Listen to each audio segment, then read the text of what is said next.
Siamo a Palazzo Antonini, nel cuore di Udine, in quella che per 100 anni è stata la sede della Banca d'Italia e che soltanto da alcuni mesi, grazie al bonifico lascito, è passato nella proprietà dell'Ateneo, che oggi si apre per la prima volta alla popolazione con questa cerimonia ufficiale.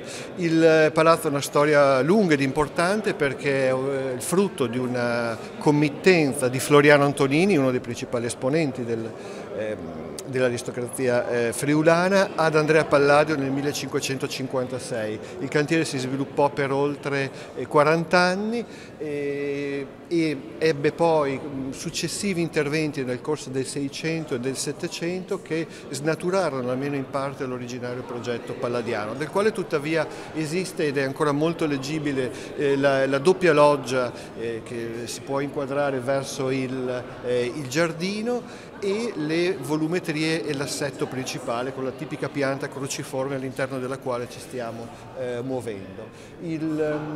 Lo scalone e le decorazioni invece sono delle cospicue integrazioni prodotte nel 6 e nel 700 a cui vanno aggiunte tutto l'impianto decorativo realizzato da Martino Fischer.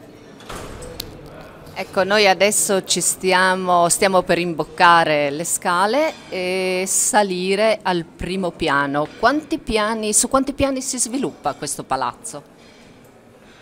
Oltre all'ingresso che riprende la tipologia più classica dell'edilizia e dell'architettura palladiana, c'è un grande piano nobile che è quello che si affaccia su Piazza Antonini.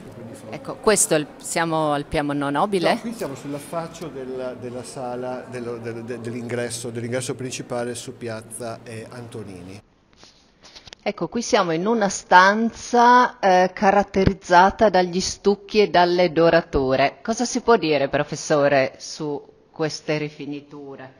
Beh, oltre naturalmente a confermare la magnificenza di un palazzo come questo, qui si capisce anche, si può leggere abbastanza facilmente la discontinuità stilistica rispetto alla sala precedente, affrescata con quelle grandi figure in uno stile ancora tardo rinascimentale. Qui invece l'eleganza, la simmetria, in un certo senso l'equilibrio tra gli intonaci chiari e le dorature parlano ormai di un linguaggio pienamente settecentesco e che, come dire, richiama poi le soluzioni di maggiore semplicità del gusto neoclassico.